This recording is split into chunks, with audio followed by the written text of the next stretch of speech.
What is the key to passion? Why do we feel that magnetic pull, that overwhelming draw to another person? I have one word for you: polarity. As Tony says, things in common make a relationship work, but it's the differences that spark the passion.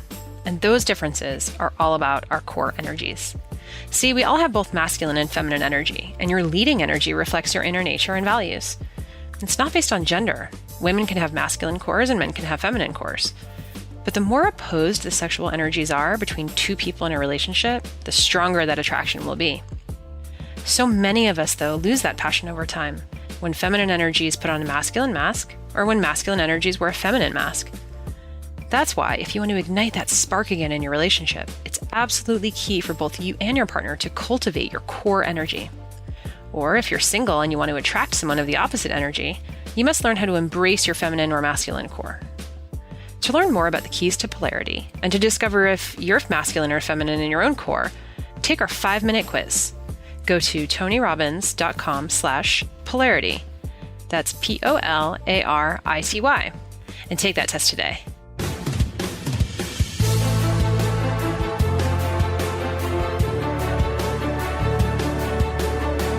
Hey guys, welcome to Tony Robbins Podcast. For some of you who've been following along, it's a welcome back, and we're glad you tuned back in and downloaded this episode. And for those of you just coming across maybe for the first time, a very warm welcome, and we hope you enjoy this first experience.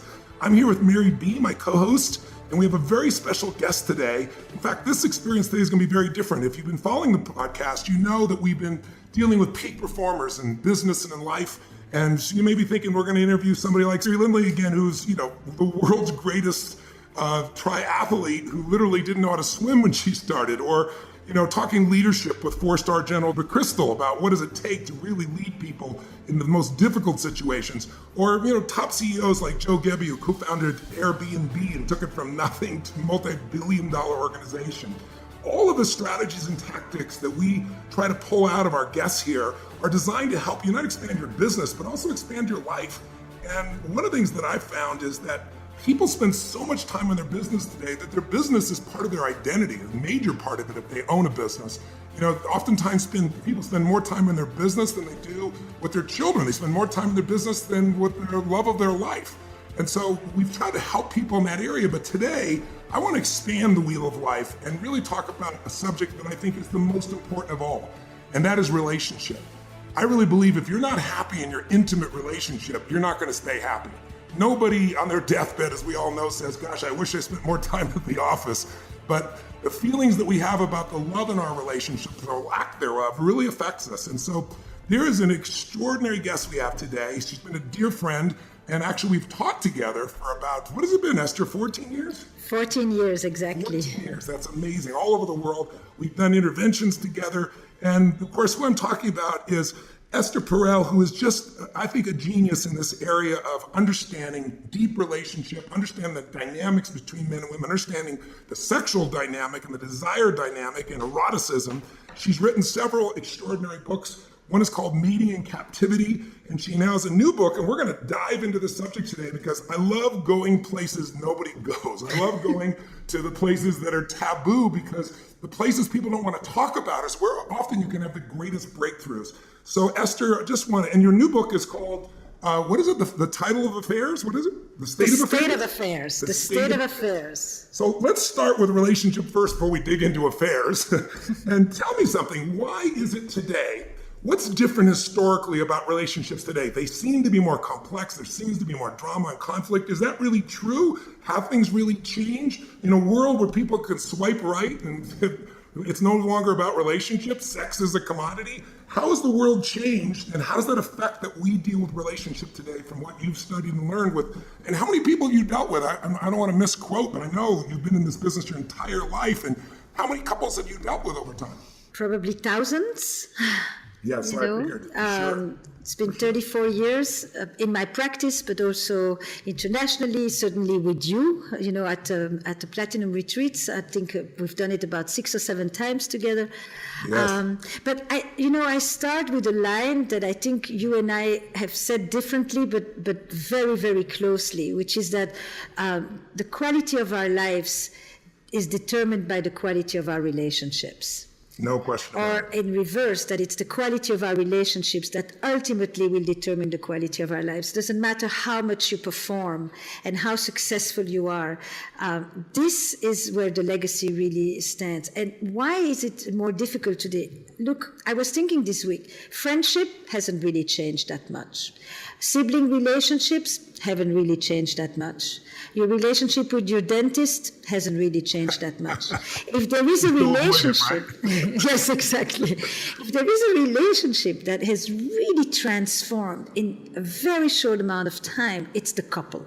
And then, therefore, also the family. But the couple has undergone extreme makeover, from the fact that not too long ago, marriage was an economic enterprise, that it is today a romantic enterprise, that people were particularly are engaged around duty and obligation and not around romance and around self-expression or self-fulfillment, that sexuality was primarily a woman's marital duty and that people experience sexuality primarily for procreation, to a sexuality that is now rooted in desire and in connection and it therefore is a matter of free will, to the fact that we are asking one person to give us what once an entire village used to provide, because I want my partner to still give me what traditional marriage gave me, or committed relationships, straight or gay relationships. I want commitment, I want economic support, companionship, social respectability, children, but I also want you to be my best friend, my trusted confidant, my passionate lover, my intellectual equal, my best parent, the one who inspires me at work. And we have never asked one person to fulfill so many needs and often contradictory needs. Oh my gosh, no wonder people feel stressed, right? I mean, do you know another enterprise that has only 2 people that has such a tall order for a party of 2? Certainly not a business, that's for sure. So this is those major changes. If this is before even technology has entered the bedroom, but there is not a single other enterprise that begins with such an intense dream and can unravel into such a dismal abyss. And then the fact that everybody who comes to you knows that when they want to build a business, they need to learn a number of things. They need to learn best practices. They need to read about it. They need to talk with others. But when it comes to couples, we actually know very little what goes on in the life of a couple. Couples are often quite alone. They don't know if what they experience is normal, is shared, is common. It's actually a rather shrouded environment with people who feel like they have to prove that they're doing this well and that they're perfect, but without being able to go and say, I don't know if I'm doing this right, I need help. Whereas in business, they can do it. And in their romantic lives, they don't. So they've never really studied it. There's no school for relationship. There certainly is no school for sexuality. And yet people have this idea that they're going to do this once in their 20s and it's going to last for 50 years with unabiding love and intense passion and solid commitment. And it's not happening. If Apple told you a product that failed 50% of the time, would you buy it? Good point. But this is what's happening to marriage. Yes. So tell us, how is social media now affecting that? How is technology affecting it as well today? Well, so for people who are not together, it's definitely the prime way that people meet is through, I think there's 3 things. We meet primarily online, more at this point, I think, even than face-to-face. What social media has given us, and particularly what the swiping culture has given us, is a massive amount of choice. You no longer just choose between John and Philip in the village. You have thousands of people to choose from, and you feel a level of freedom that you never had, but you also have a tyranny of uncertainty and self-doubt that you've never had. How do you know this is the one when you can have 998 others who could be just as good, if not better? And so this FOMO thing, in which we are continuously wondering, is this the one? And what does it mean, the one today? It is the one that's going to make you want to delete your apps. So there is that whole piece in terms of meeting, just the way we meet somebody. And then when people do live together, I think everywhere you look, the same thing are being described. Once technology entered the bedroom, it began with the phone, that at first it was the TV, then it was the phone, now it's a multiple set of devices. There is a lack of face-to-face. People are discussing in their relationships some of the most important issues of their lives through text. And then they are concerned that they have misunderstandings. I mean, text is not made to discuss if you're going to marry or divorce or have another child or talk truth to your mother. It's crazy. I was with somebody just recently. Actually, a gentleman was cutting my hair, and there was a woman beside him, and she was talking about how she left a message for her boyfriend saying that they wanted to see other people. It was the first initial communication of this, and she couldn't understand why he was so upset. They had not had this conversation in person. It's pretty wild. What do you think is the biggest mistake that the couples make today in this new environment where they expect everything and they expect their partner to be everything, and then often find themselves disappointed by creating an impossible task that they couldn't even meet for their own partner? Right. Look, I think that one of the strange things in our Western culture at this point is that romantic love has supplanted religion as the area where men and women seek meaning, transcendence, wholeness, and ecstasy. And so when we talk about a soulmate, we seem to have mixed up the spiritual and the relational as if they're one and the same. And this kind of perfection that we long to experience in our earthly love, it used to be sought in the divine, not on earth. So this notion that you are going to make me feel good about myself, that I am going to be happy when I wake up next to you, that I bring to my relationships a kind of consumer mentality, right? Where is my ROI? Where this is not a deal that I signed up for. I'm not getting my needs met. It becomes a kind of a. We talk more and more about love as a kind of a permanent state of enthusiasm rather than a verb. And it's a verb. It's an action that you practice throughout your life. You fail, you do mistakes, you betray, you lie, you do all kinds of things, and then you stand up again and you continue. And that sense of resilience is not necessarily as much there. And I think the big issue for me when I think of couples today is really, I've often used that metaphor because it's so clear to me. It's like there's one thing to see couples that are not dead, and there's another thing to see couples that are alive. Yes. And that sense of aliveness, of vitality that we yearn for is something that people need to cultivate, I asked almost 100 people, do you know a couple that inspires you, that you think has a spark? Now, look at what you did. You just told me about the general, and you told me about the triathlete, and you told me about the business person. Everybody in those areas can instantly name someone that inspires them, that they would like to look to, that they would like to learn from. If you ask people if they know couples that inspire them, the vast majority can't come up with anyone, maybe one.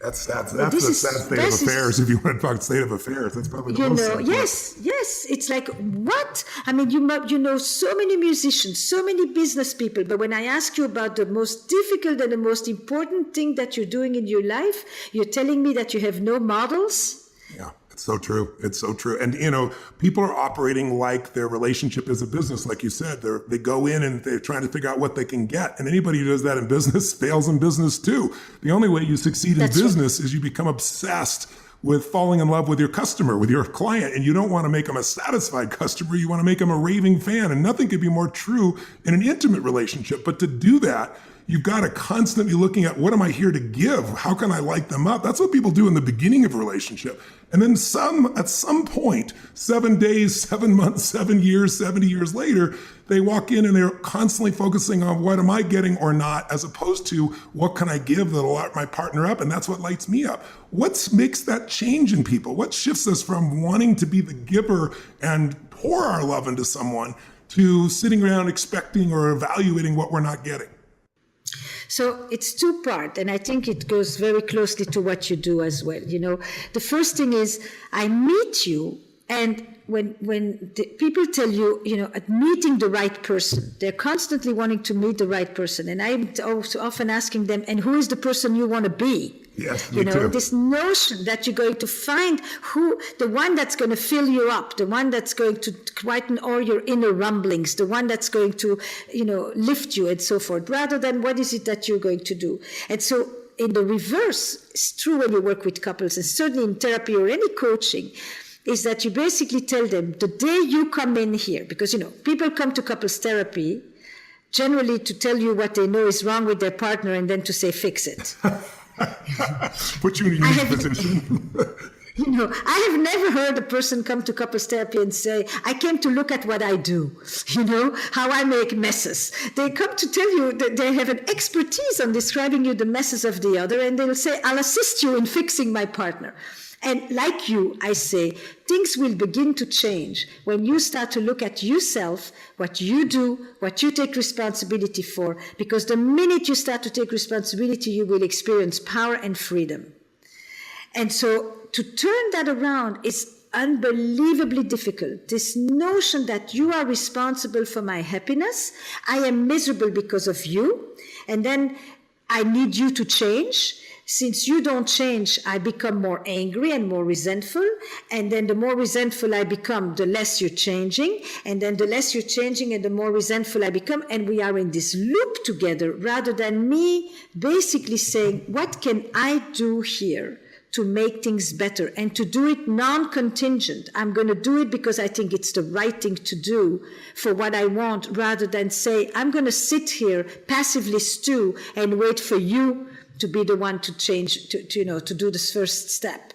And that piece of work, which I watch you do all the time, I just told you I watched your movie again, and it's just like you really, it's not just that you empower, you actually tell people there is power in responsibility.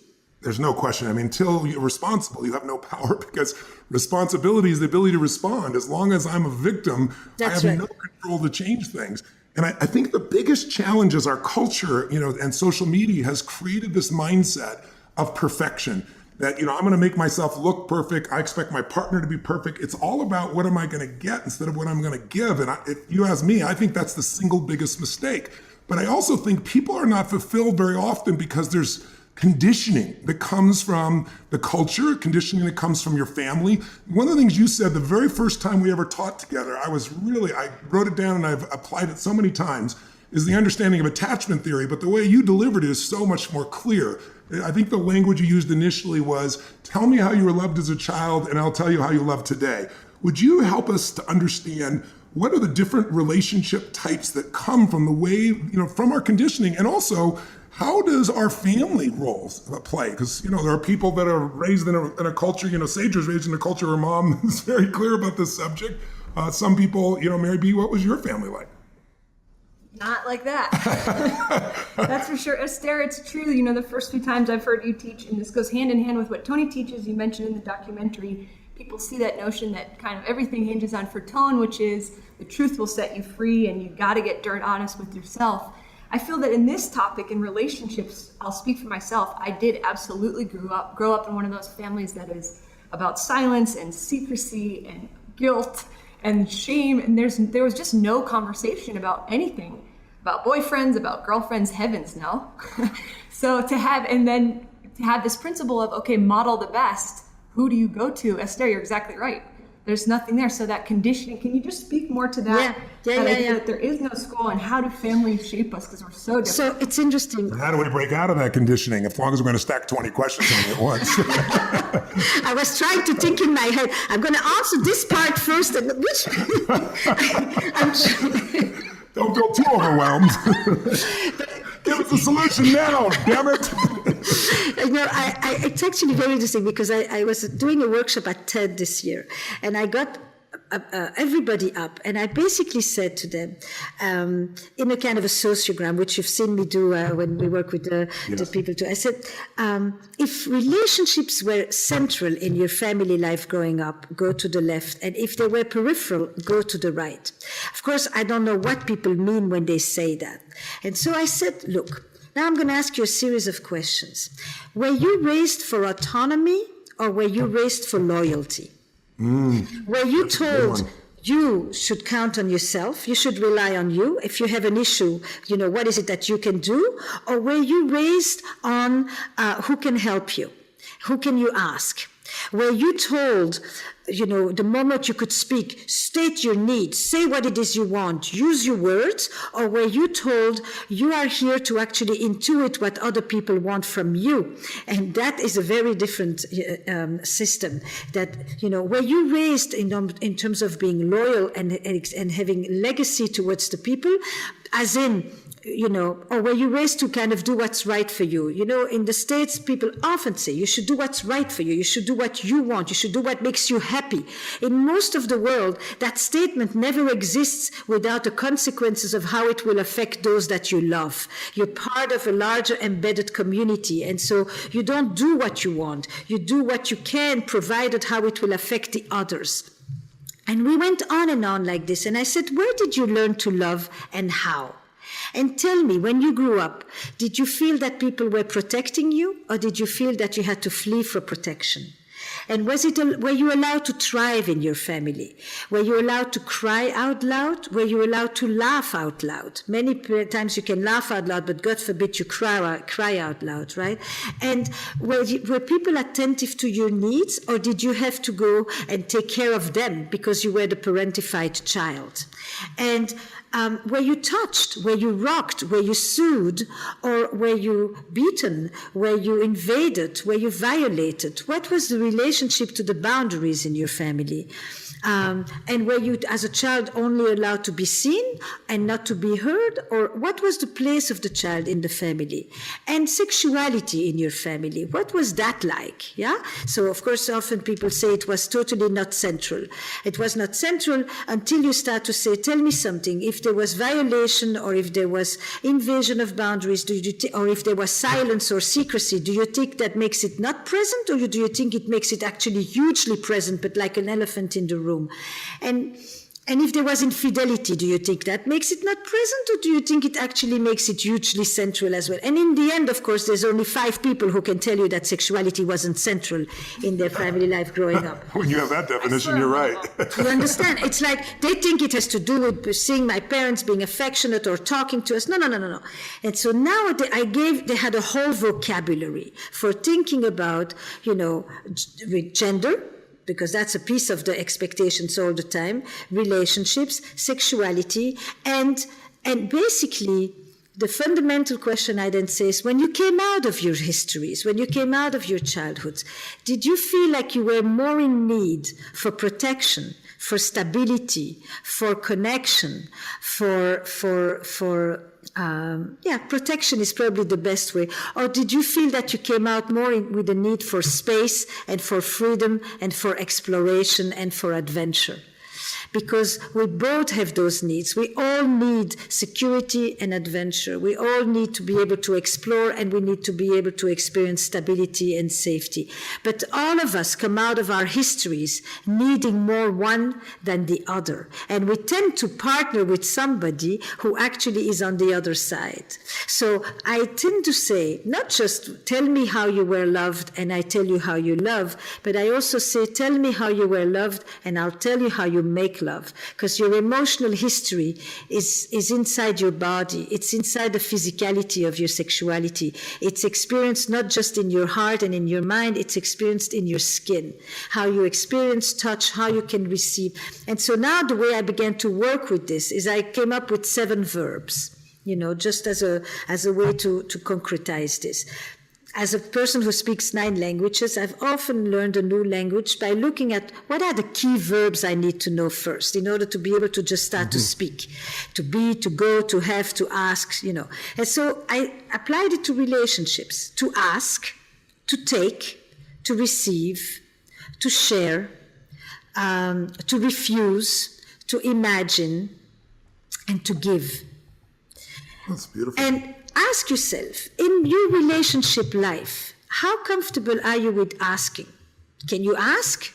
Or do you feel like, you should never ask because it makes you too dependent? Or you should never ask because it makes you too subjugated? Or people won't care about what you ask because you feel invisible? Every one of these verbs is like a portal into your entire relationship profile. How do you feel about giving? Do you enjoy giving? Do you experience an exuberance in your generosity, or do you feel that you give in order to acquit yourself of your debt? You give so that you will feel free to ask, or you give so that you won't be dependent on others and you'll always be the one to pay so that nobody else, so that you never have to rely on anyone and nobody can disappoint you.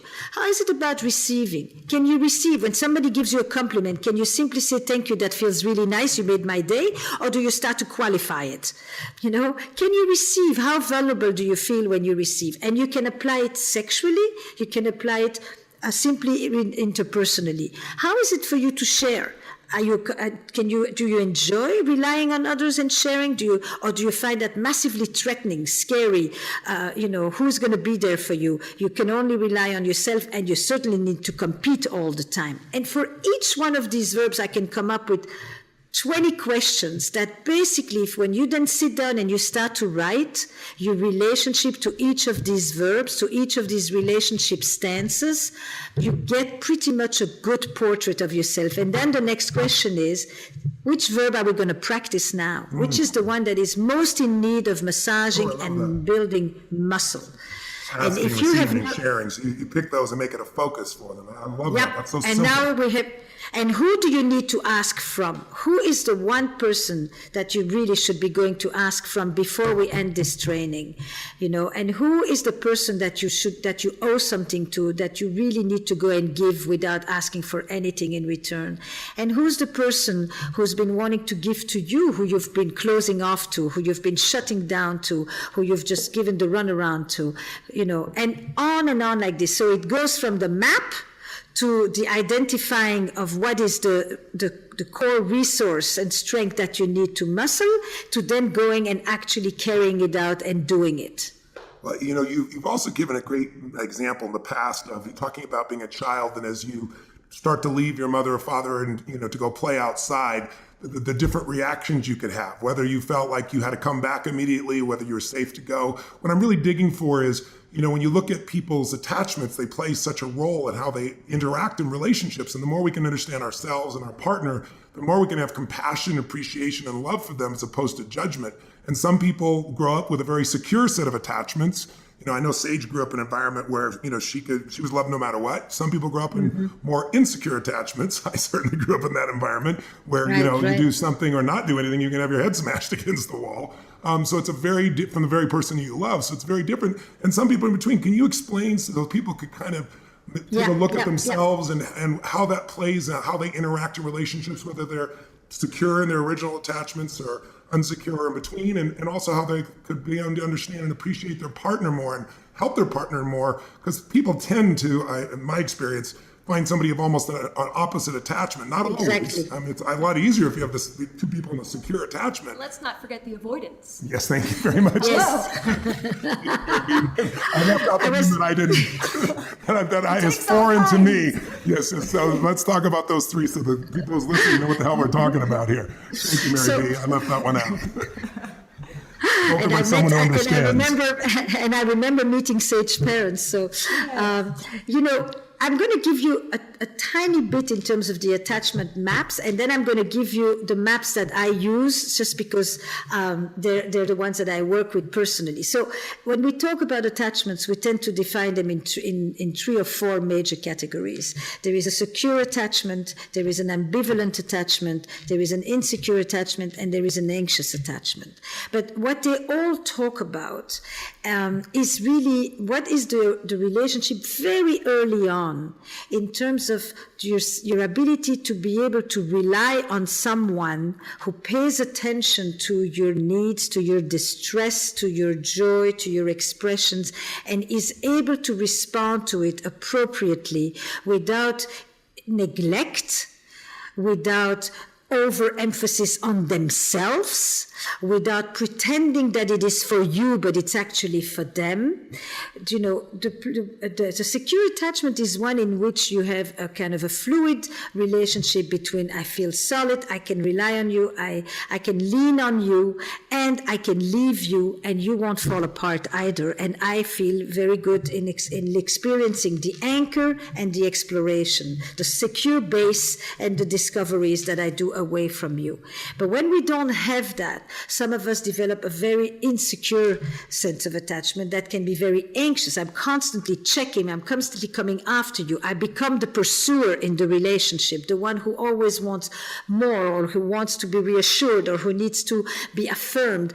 And then you have the withholder, and the withholder is often described as the person who will avoid conflict or who will avoid closeness, who is afraid of being invaded, but also who has learned to not come too close so that they won't be disappointed. You see, I think that what is very important to know is that our attachment style of today is often a defense that was adaptive in the moment that we were experiencing it. If you were beaten, and if you experienced violence like I know you did, and you learned to shut down and to guard yourself and to avoid, it was adaptive. It wasn't a problem.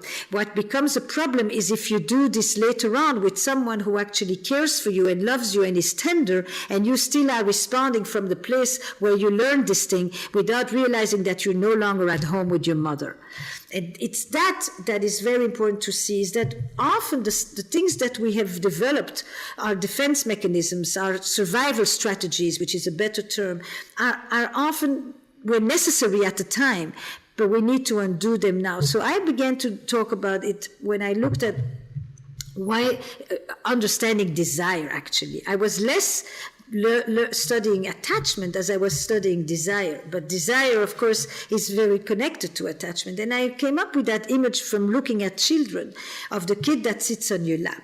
And that kid, at some point, if all goes well in development, needs to get off the lap of the parent because they want to crawl and then run and then walk, etc., to explore, to discover, to play, to be in their own imaginary world. And then they turn back always to look to see if the adult, mommy, daddy, whoever the caregiver is still there looking at them. And if the parent or the adult says, kiddo, the world is a great place, go play, go discover, I'm here, when you're done, come back, we learn to experience security and adventure at the same time, connection and freedom, separateness and togetherness, whichever way names we give to this. What we are, Ulysses used to talk about home and travel. Every epic story knows this duality. Yes. But if the kid turns around and there is an adult that says, I'm lonely, I'm depressed, my partner hasn't paid any attention to me, what's so good out there? Don't we have everything we need together, you and I? Then you have three main responses. And one of the big responses is, and everyone who's done that knows that, is that in order not to lose you, I will lose a part of me. Because the message says come back without ever having to say this in words.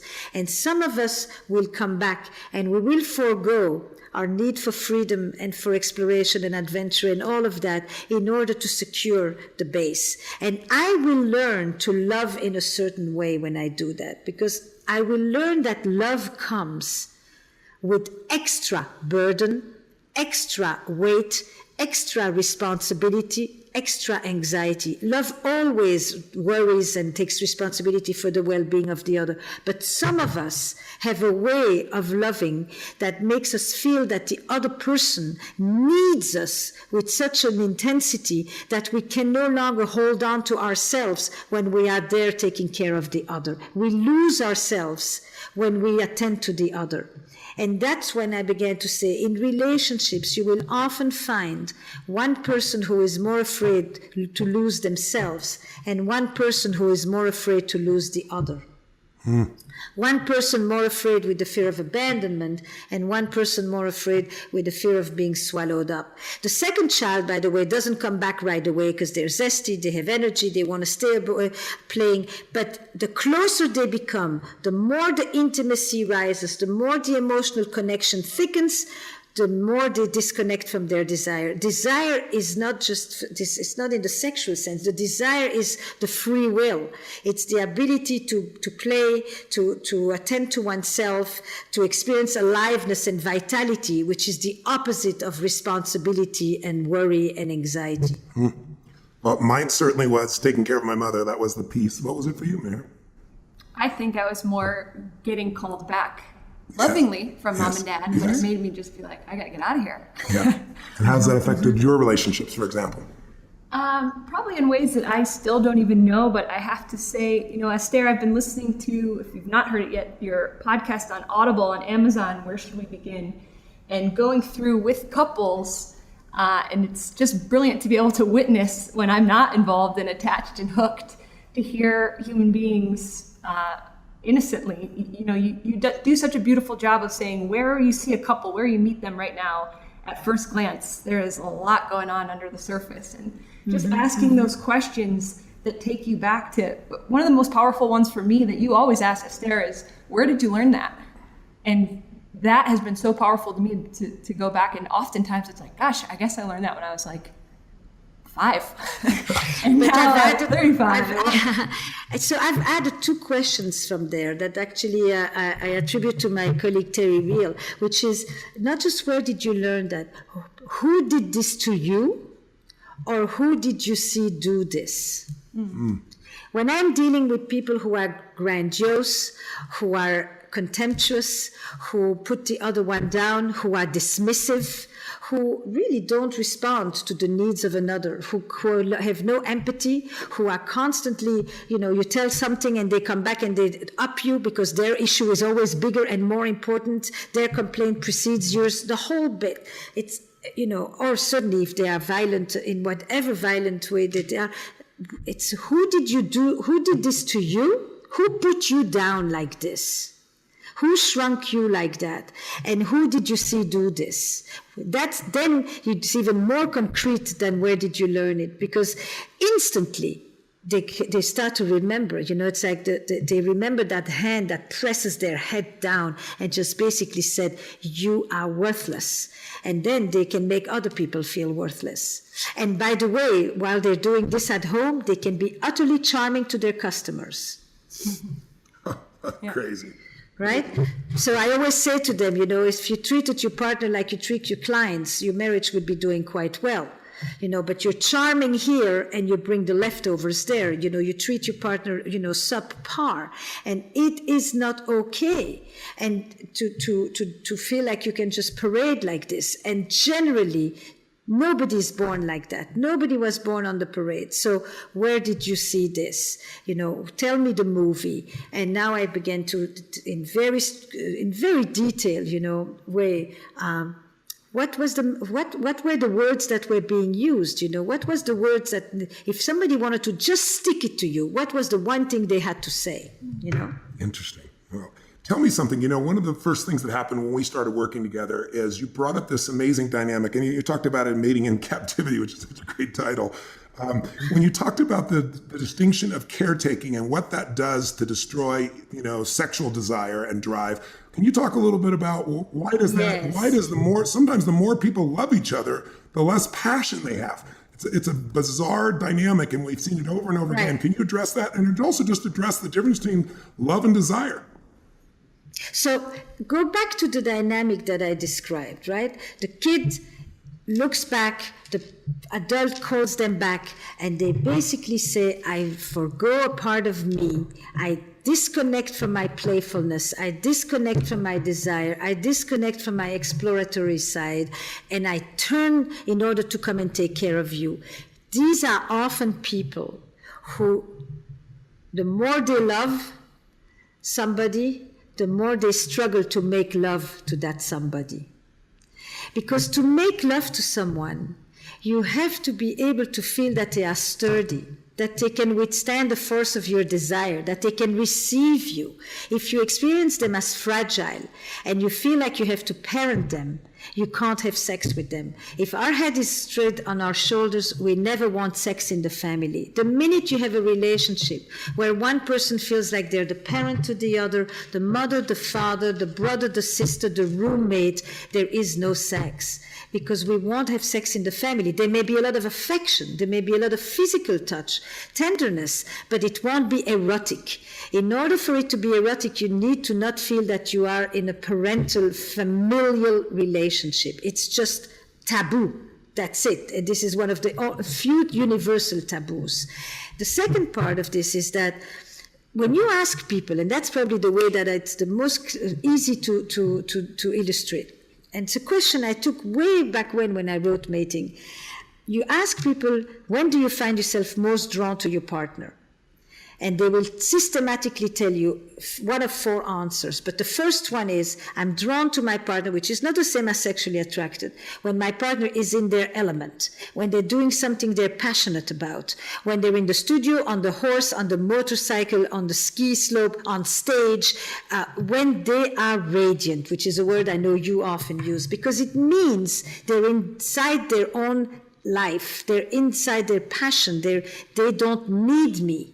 They are self-sufficient. And when they don't need me, it means I don't have to take care of them. And if I don't have to take care of them, then it means I can desire them. It's simply like that. Every woman will tell you that she knows the difference when her partner, female or male partner, wants her or needs her. If the partner needs her, she can be sweet, she can take care, but she will never be turned on. If he wants her or she wants her, she will respond from the place of somebody that is confident, desires me. The biggest turn on is confidence worldwide. But no matter how it looks, the word behind it is confidence.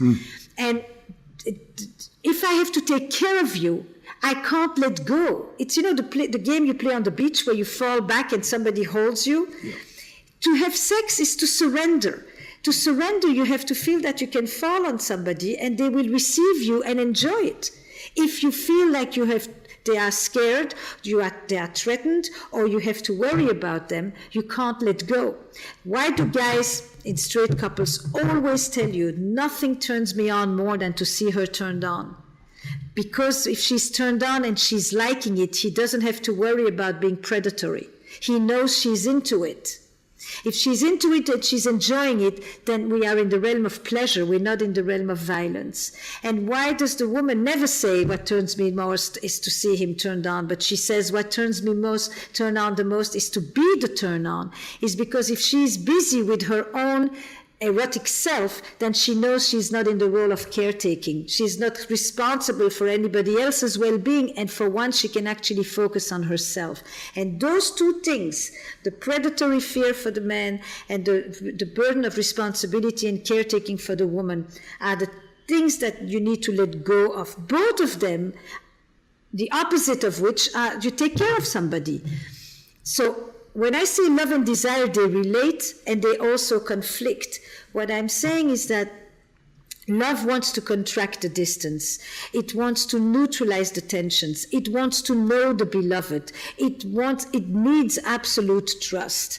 Desire needs mystery. Desire needs an other. It needs that other person that I'm looking there, that is radiant, that is in their element, that I'm curious about, that I momentarily am once again not sure that I know them, because who is that person sitting at the piano? They're completely rapt, and you are drawn to that other person that is not an extension of you, that you don't feel responsible for, and now you can freely want them, desire them, be attracted to them, and reach out to them. So desire needs, I would always say that love works very hard to close the gap that then desire needs to open up again. You need to have a bridge to cross and somebody to visit on the other side. Call me into your red light district, invite me. And I need to be, and that invitation, that motion is the desire, is I want to come and see who is this person, what's in there, and that curiosity is the essential ingredient of desire. And you can't be curious when you are not safe. You need the safety, you need to feel, Yes, basically, you need to not be anxious in order to be curious. And so you can feel responsible too. I mean, it's a sense of responsibility that Exactly. often kills the desire, because it brings out a different part of you. It brings out the mother or the father. That's right. As the brother or the sister or whatever. Someone's going to take care of someone, as opposed That's to right. someone that you're going to literally enter another world with, and enter a new part of yourself with. Is this why so many women, most men are surprised in seminars when I'll ask women what's their greatest fantasy, and like husbands will find out their wife will say being taken by a stranger. Of course, the And you bad boy. And why the bad boy? Because the bad boy you don't have to worry about taking care of. You don't have to worry about hurting his feelings, right? That's right. So you can surrender. Is that right? Yes, completely. The bad boy takes perfectly good care of himself. Thank you. Right. So you can be whatever you want to be, do whatever you want to do. You don't have to worry about it. Exactly. That's it. You don't. When the bad boy says, "How was it?" he wants to know how was it for you. When the other partner asks her, "How was it?" what he wants to know is, "How was I?" Right. And he's asking for reassurance. And if he's asking for reassurance, she will mother him. And if she mothers him, she will love him, but she won't necessarily desire him. Wow. How do couples that love each other so much, because I've seen this so many times, they have so much love for each other, but they're constantly looking out for each other, constantly caretaking. How do they break out of that? What would be an exercise or an assignment you'd give a couple to kind of break out of that and come back to where they can find curiosity and mystery, and where they're not caretaking? Because it comes from such a positive intent. You see couples that have been together 20, 30 years, and most of them don't have that passion anymore. They've settled for something less. And then you find those exceptions. Bonnie Pearl and I have a dear couple friend that just yesterday celebrated their 60th wedding anniversary, and they're passionate for each other. They grab each other, love each other, make love. It's just a beautiful thing at this stage of life in their 90s, 80s, and 90s. What would be an assignment? What would be someone's listening right now going, man, I love my partner so much, but we don't have enough passion. What would be your, assignment, your approach to helping them to reignite this again?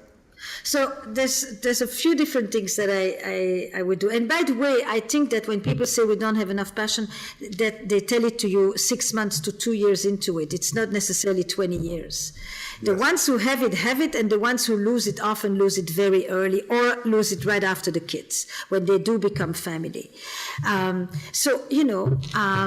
If they have little children, I say to them, tell me something.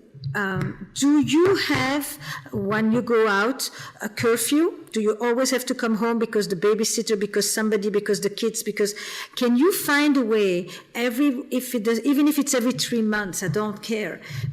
Can you find a way where you can go out without having to come home at a certain time? When's the last time that you felt unbounded? That you felt like you were on an adventure and you didn't have to be the responsible parents on a date night out? Okay? Just where you can, and maybe stay up till 4 o'clock in the morning. Do you know, when you do this every once in a while, you really feel young. You just do. You feel like you're not being responsible citizen. You feel like you're not accountable. You just let go. It has nothing to do with how much you drink. It just has to do with the fact that there is no curfew responsibility on you at that moment. So I highly work with people on, the day of non-responsibility. You make sure that your kiddos and your whole family and your business and everything is taken care of. Second, I say, when's the last time you actually stayed in bed in the morning, not because you had a fever? I mean, it's everything that has to do with breaking rules and with playing hooky and with being naughty, because all of those things, that playfulness, which children know. I mean, the kids who play feel great, but the kids who play and are naughty in the middle of it because they entered the place where they were not supposed to go, they feel on top of the world. There is something about breaking rules that make you feel like you are really in touch with freedom and with your free will. And that energizes people. That is erotic. That makes you feel alive and vibrant and vital. So the whole gamut of breaking rules, I look at their lives, I see places, and I say, you see that thing? I want you, that rule that you put for yourself, I want you to break it. And I go for the breaking of the rules. So that is a major piece of the work I do with them. Then the second one I often do is which is a very sweet one, but one that can really reconnect people with the playfulness, because for me to get to the passion, you have to connect to the playfulness. take out a separate email address or a separate phone number, whatever. But what I want you to do is to have a way, a channel that you communicate. It could totally be social media, doesn't matter, that only the two of you know, not your kids, not your secretary, nobody knows anything about this. And you're not allowed to talk about Management Inc. You're not allowed to talk about anything that has to do with the shopping and the kids and the holidays and nothing. It's just a place for the lovers. You still are lovers, and you need a place where that is protected and where you only speak to each other from that place. You can send song, music, poetry, pictures, whatever you want. You're talking to your lover. You're not talking to the mother of your children or your wife or your business partner.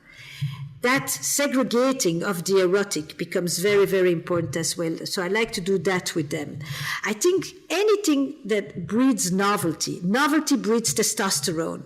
Most of the couples who are comfortable tend to do the same old because they enjoy it. And it's really nice. There's nothing wrong with doing the same old and going back to the same places and appreciating that. But it doesn't create any edge. If you want passion, you need unknown, mystery, transcendence, imagination, curiosity. It's those parts. And that means you need to do something that you haven't done. So I want you to take your partner, you're in charge of the weekend. Nothing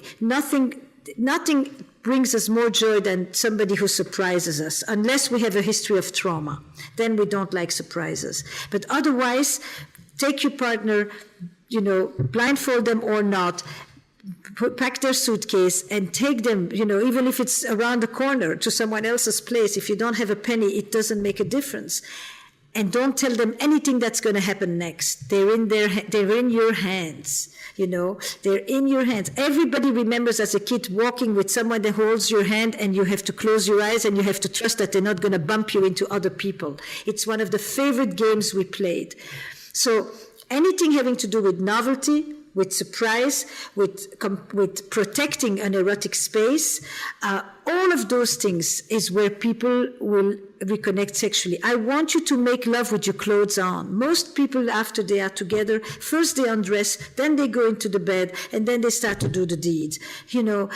Many people remember that when they think about moments of passion, they think about making out, actually. They think about tearing each other's clothes off as well. But a lot of it is actually, it's everything the before. It's the uncertainty. Will it happen? Won't it happen? Where is this going? I want you to go and set the room up, create an environment, and just do everything that you don't typically do. If typically you first undress, then you go to bed, don't ever take your clothes off. Just play with the parts of you that you have completely left out. And the reason it became so clear to me is because now that I've written and worked on infidelity for all these years, everybody was talking about reconnecting with the lost parts of themselves. And that's really what people often are looking for in a relationship, aren't they? Yep. And so the lost parts of yourself, they are all around your house. Just go there. Don't just go for the sure bet because it works. Because in passion, what works is a disaster. So anything having to do with novelty, with surprise, with protecting an erotic space, all of those things is where people will reconnect sexually. I want you to make love with your clothes on. Most people, after they are together, first they undress, then they go into the bed, and then they start to do the deeds. Many people remember that when they think about moments of passion, they think about making out, actually. They think about tearing each other's clothes off as well. But a lot of it is actually, it's everything the before. It's the uncertainty. Will it happen? Won't it happen? Where is this going? I want you to go and set the room up, create an environment, and just do everything that you don't typically do. If typically you first undress, then you go to bed, don't ever take your clothes off. Just play with the parts of you that you have completely left out. And the reason it became so clear to me is because now that I've written and worked on infidelity for all these years, everybody was talking about reconnecting with the lost parts of themselves. And that's really what people often are looking for in a relationship, aren't they? Yep. And so the lost parts of yourself, they are all around your house. Just go there. Don't just go for the sure bet because it works. Because in passion, what works is a disaster. Well, what's ironic is I always tell people what makes a relationship work is things in common. It's certainty. What makes a relationship passionate is differences, different energies, different mysteries, different elements. And it's not different values, but it's those differences that make something passionate. And so that's the dynamic, as we always talk about, in the 6 human needs.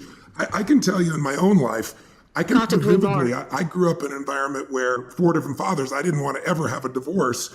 And I was so unhappy in the very beginning of the relationship, but I got my love through the children. I pretty much supplemented, and because they weren't my blood children, I was 24 years old and I had a 17-year-old son instantly, because she was 13 years my senior, an 11-year-old daughter, a 5-year-old son, and then a boy on the way.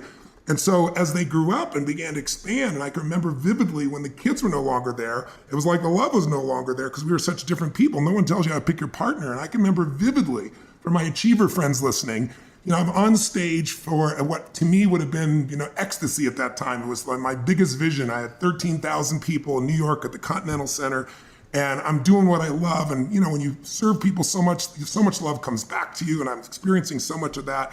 And then a person came up on the stage and whispered in my ear, my company had gone public that day, and they said, your stock's worth $400 million.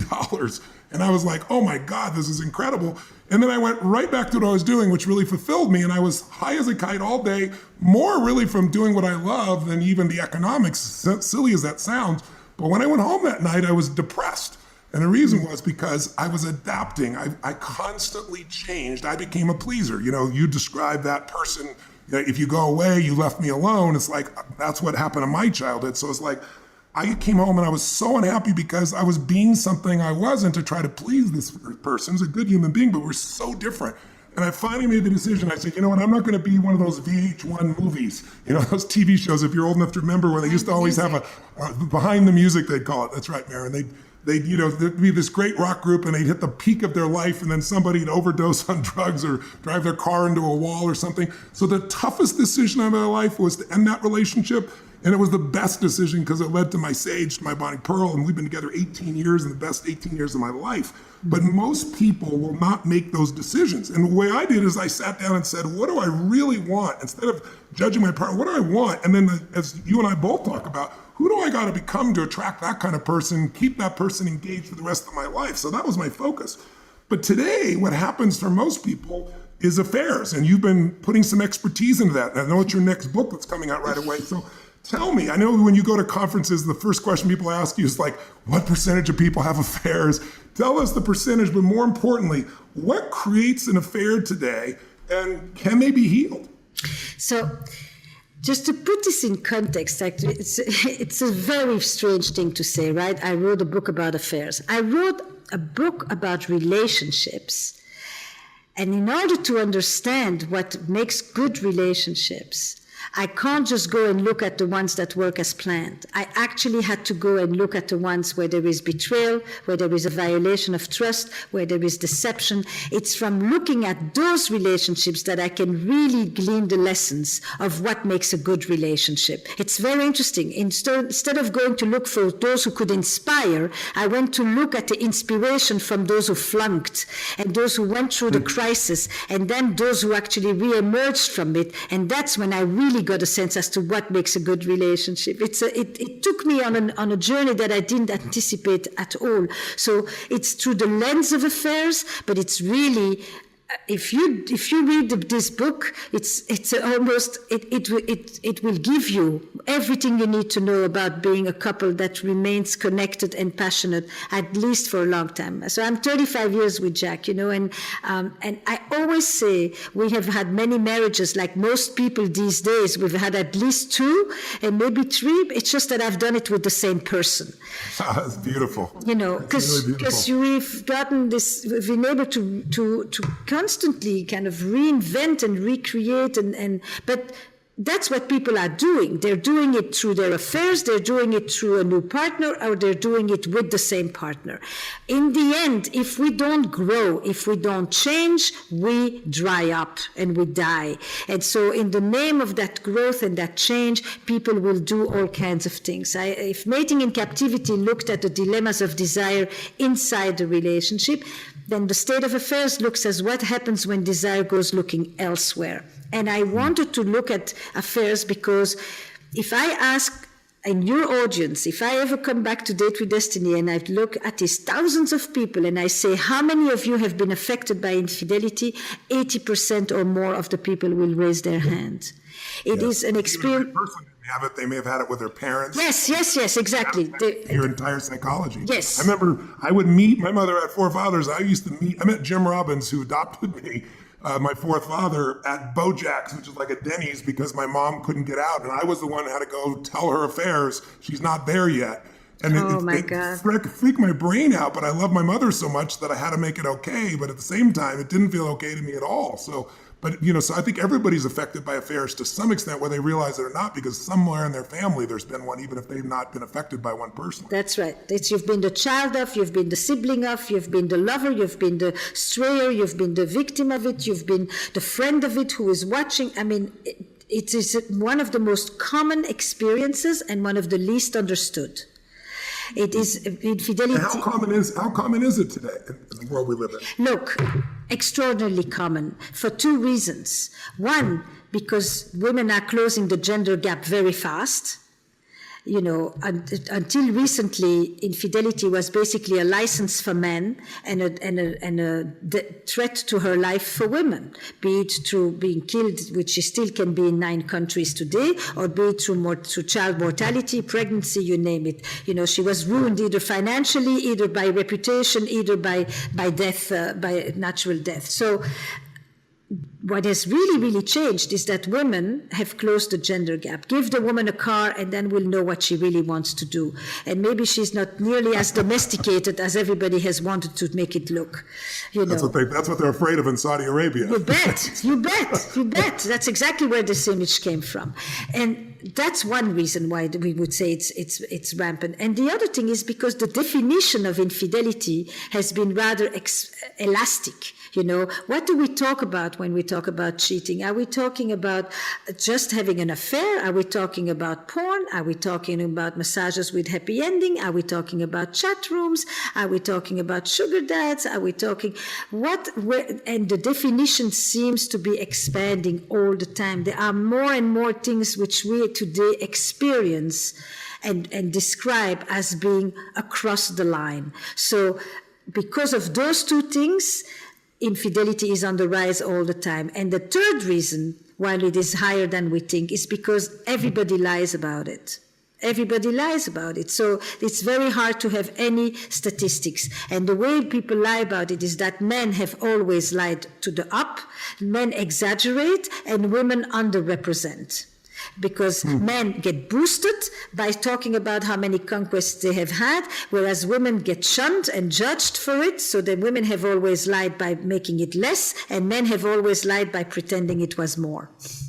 Worldwide, what tend to be the triggers for affairs today?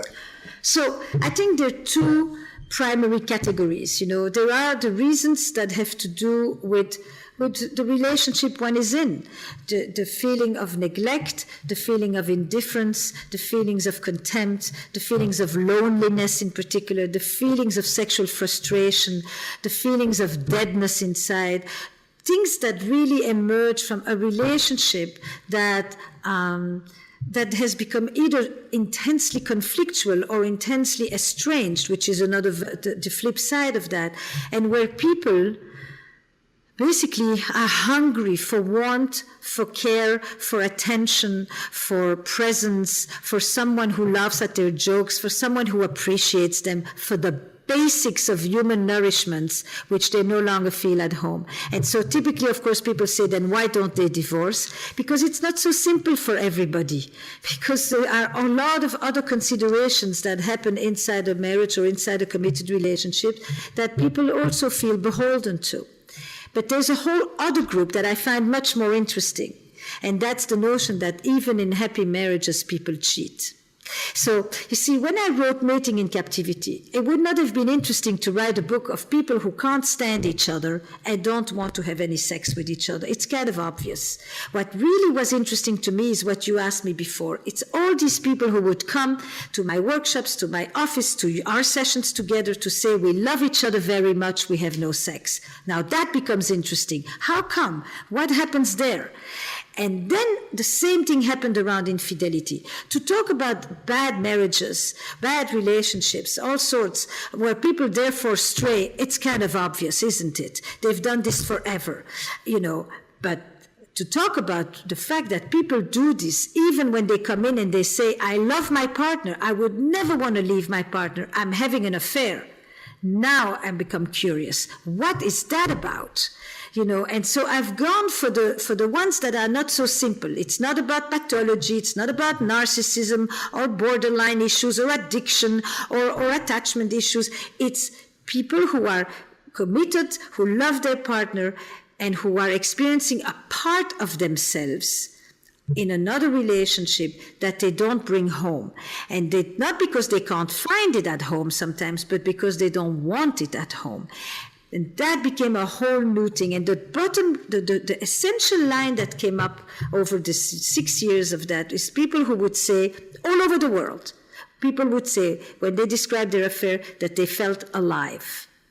And that aliveness meant that it was an experience where they didn't feel that sense of responsibility, burden, obligation that they had to their family, which they loved, but which they didn't know how to diminish in order to connect again with their passion and their aliveness. It wasn't sex, it was desire and aliveness. And then I said, maybe sometimes when people have an affair, it's not that they want to leave the person that they are with, but they want to leave the person that they have themselves become.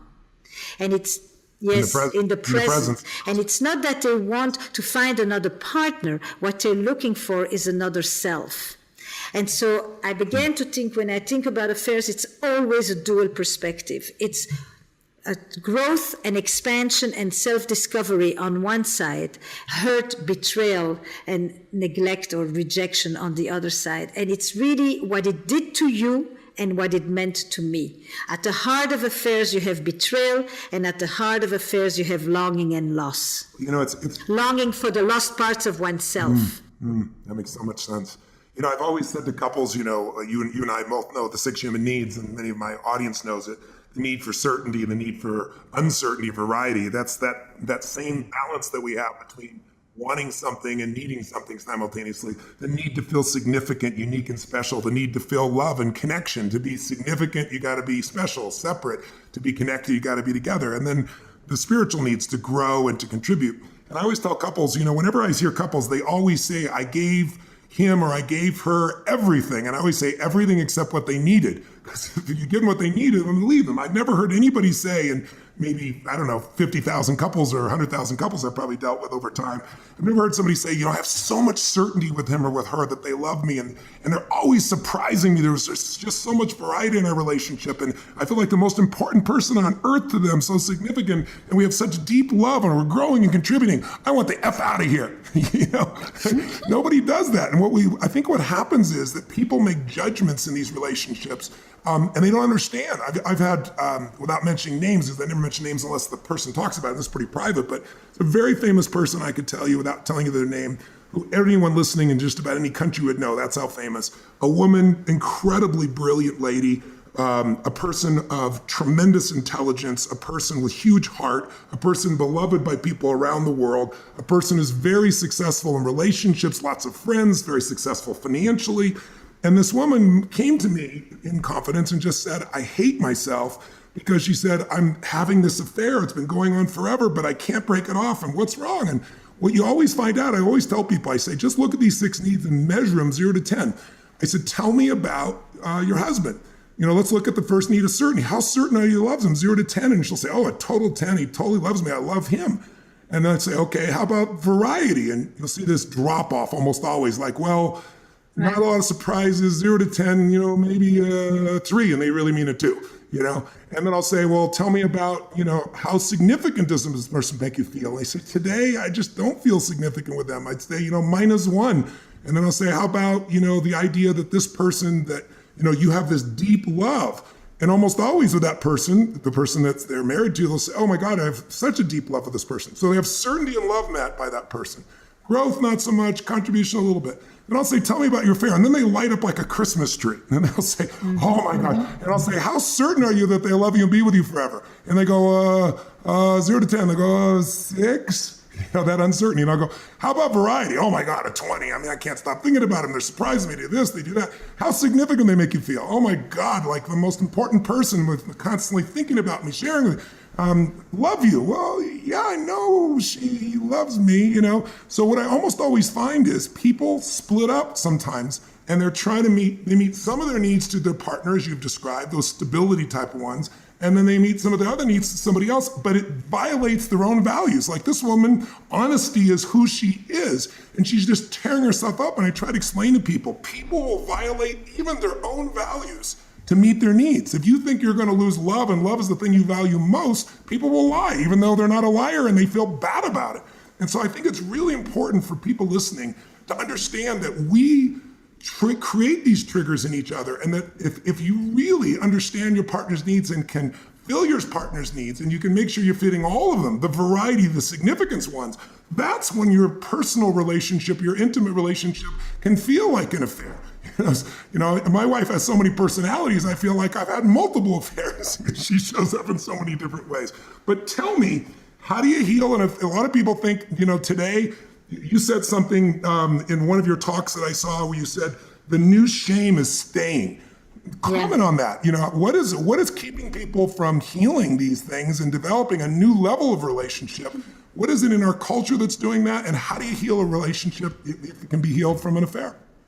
So, first of all, everything you just said is music to my ears. We speak, I'm reminded of how close our view and our language is. You have your vocabulary, but it's exactly that. They split off the adventure on one side, the freedom, the novelty, the surprise, and all of that. And then the other side becomes the stability, the security, the safety.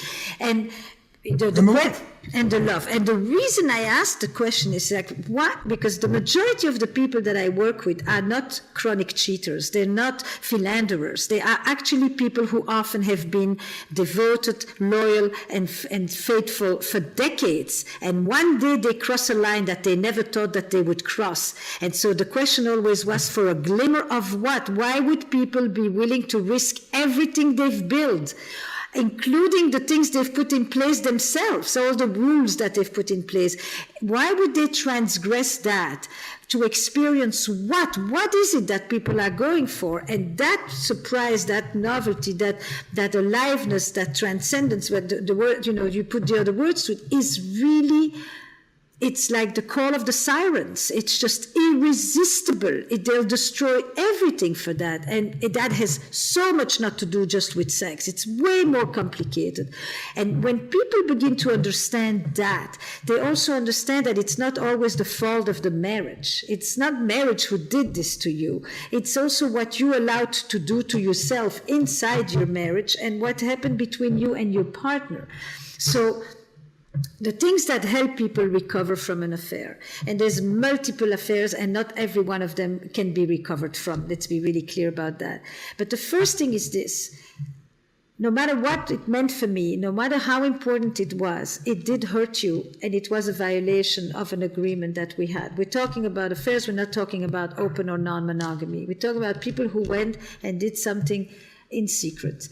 And for that, I need to be able to acknowledge that I hurt you. So the first thing when people know from any history of trauma is the acknowledgement of the wrongdoing. I know I hurt you.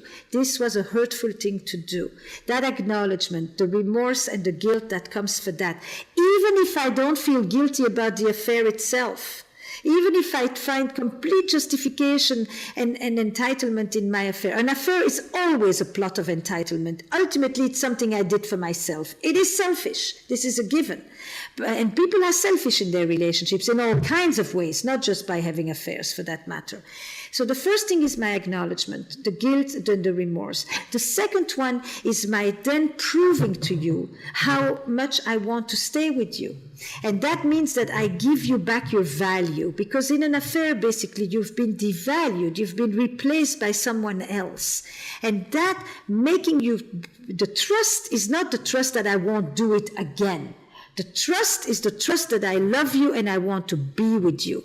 And I think that's one of the big misconceptions that often people have. It's like, how can I trust him or her? To what? To not think about the other person, to not call, to not do it again. So what if they don't do it again, but they stay cold like like an ice block? That's useless. You want the person to be back with you, to claim you again, like they did in the beginning.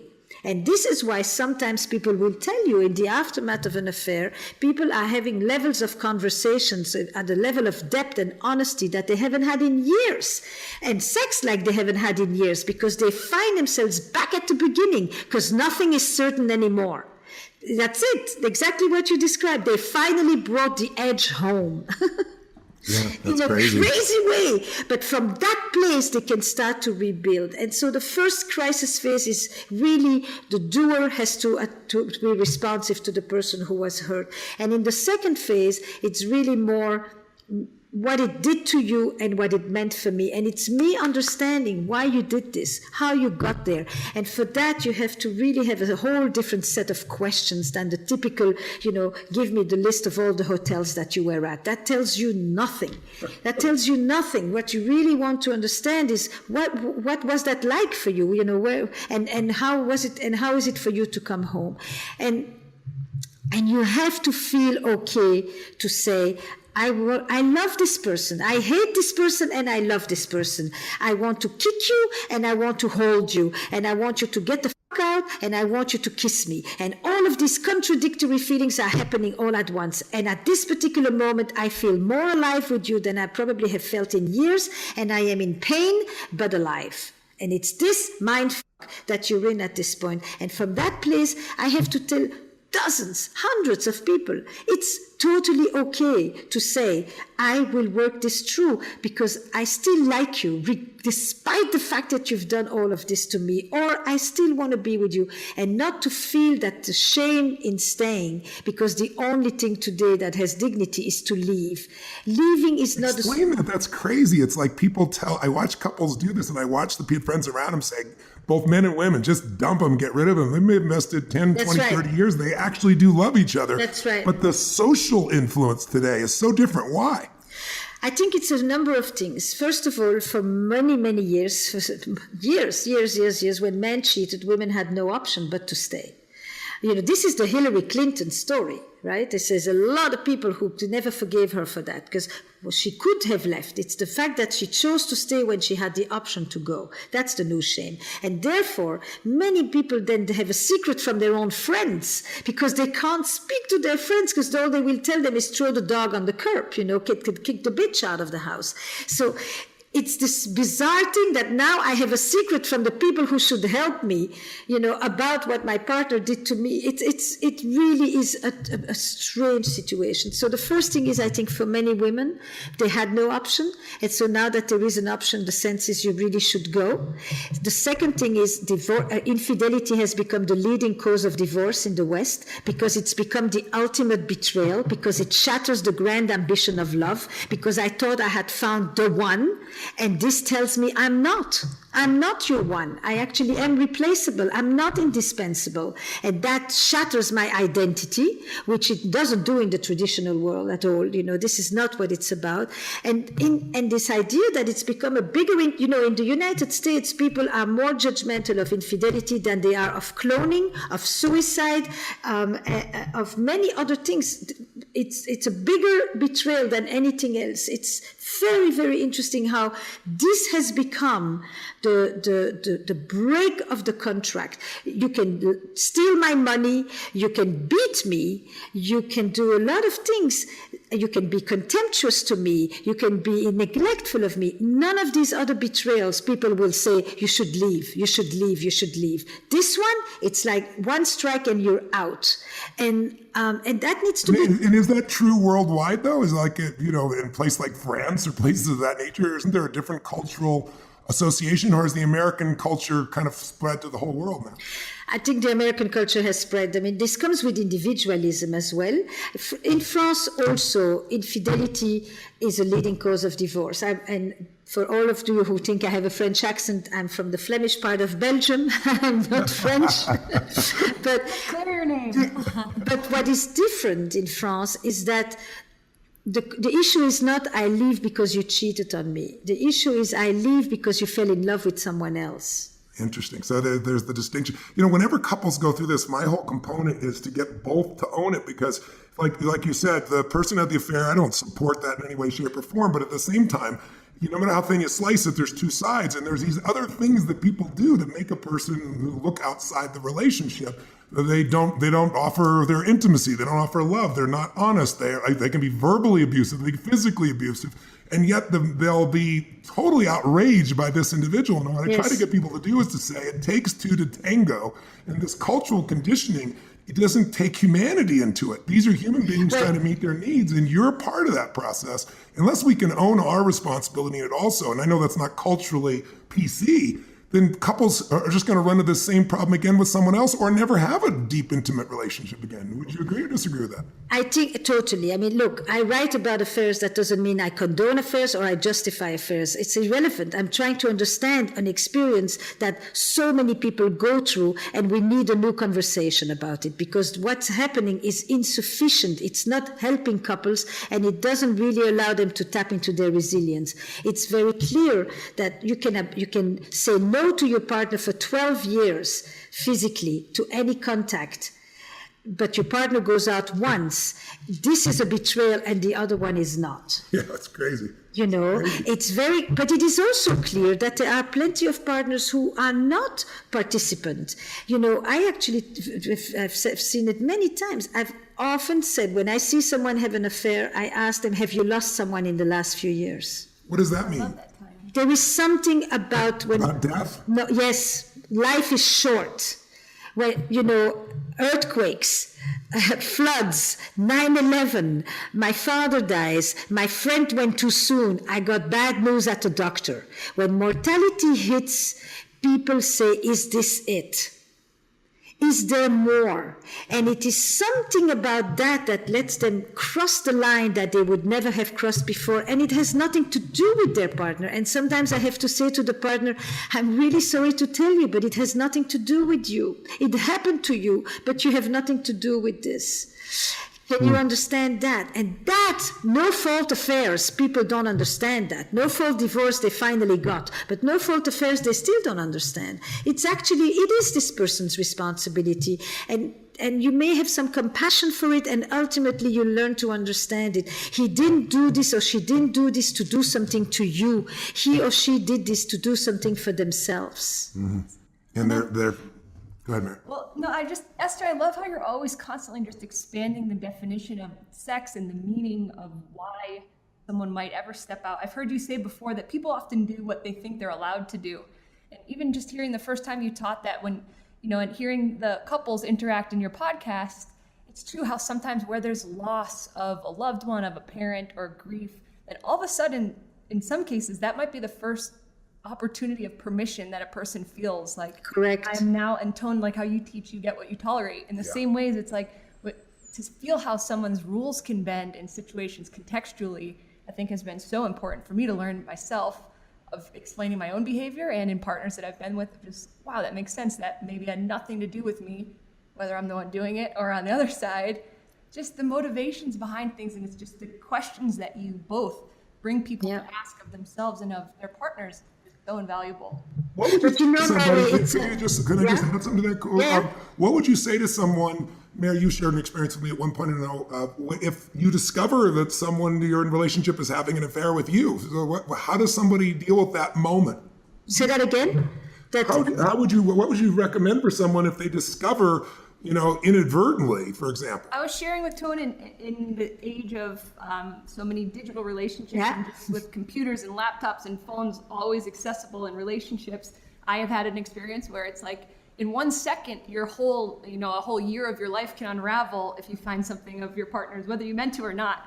And just the impact of that moment today, that I think is probably a pretty common experience for people, where in 1 second, oh my God, my whole life just unraveled because you found something else. And I say it is absolutely gutting, because you no longer just find a little receipt in the pocket. Today you find the entire digital archive, and so it's a death by 1,000 cuts. And that's all I can say. I say, oh my God, this is gutting. Do yourself a favor. Don't read every message. Don't. You won't be able to get them out of your head. Don't look at the pictures. It's like watching the towers burn after 9/11. Don't stand there and stare and freeze. I have a dear friend who I love dearly, who his lady had an affair, his wife had an affair, and he found videos, and he watched all the videos, and it just destroyed. I said to him, why'd you do that? But it's like, you often say, like, if someone has an affair and you're trying to heal it, don't ask them all the details. Don't ask them, were they better than me? Don't ask them, where did you meet? Those questions people want to ask. Why should they not ask that? And why do people? Or Esther, also, like, what are the questions to ask? And yes, what it's are even the quality better. questions to go to your partner when you want to just be like, what the heck? What the heck? This woman's been dropping F-bombs like crazy. I don't know that stuff. I'm not allowed. Keep going. Keep going. So what do you suggest? Somebody discovers this. What should they do? What should they communicate? How should they deal with it? So the first, it's a lot of different things. And part of that is actually where the podcast comes in. The podcast was really, it's a lot of things for the podcast, but because I for the first time opened the door of couples therapy. Nobody actually knows what goes on in the antechamber of a couple's lives. That's the whole thing. And couples have, and nobody talks about this. So I wanted these conversations to become public. For a long time, the wise person sat in the center of the square, and now they're sitting in some office with closed doors. And to open those conversations again is to bring the wise person back into the village, in the middle, and have the windows open up. So what I say is, what do you know so far? What do you know? Do you know the person? Have you wondered about this? Are you surprised? Have you been suspicious? This is a bucket here. They're not in order. Have you been suspicious of this? Has there been any signs for you that you began to wonder, is something going on? Do you want to know more? When they have a question, I always say to them, do you want to know the answer to your question, or do you want your partner to know that you have the question? That's really brilliant. You understand? Yes. Because I want you to know, I'm asking myself, did she scream? Was she But I don't want to know the answer, because the answer I will stay awake months later, still churning in my head with that answer. But I want you to know where my head takes me. And it takes me to these crazy places. Like I can't recognize myself with my obsession and with my scavenging for the truth. And then I want to know, I would say, look, I completely know you want to immerse yourself in the digital archive and just spend your night there reading. I promise you, this is, you make your first question. So what you want to ask is, were you looking for this? Were you looking for this, or did this just happen and you didn't resist it? How did you justify it to yourself? What gave you the permission? Did you think about me? Did you think about how it would affect me or us? Were you afraid to lose me? Did you want me to find out? Did you hope I would never find out? Did you think about our children? Why this person? Because I think it makes a big difference if you go to the best friend or if you go to somebody that nobody knows. There are gradations here of betrayal, What was it like when you would come home? Do you think I should forgive you? Do you wish I didn't forgive you on some level? Do you want me to leave so that you don't have to make the decision? I have 150 questions on my list that I give them, and they can choose from there. But those are not the questions for day one. In day one, you have really more, you want to ask what happened? How long has this been going on? Have you been safe? Do I have something to worry about? Is there another child? Do I know this person? Is this person likely to come after us? I saw this couple a few days ago, and the wife absolutely wants to go and meet the other woman, and he's begging her not to go.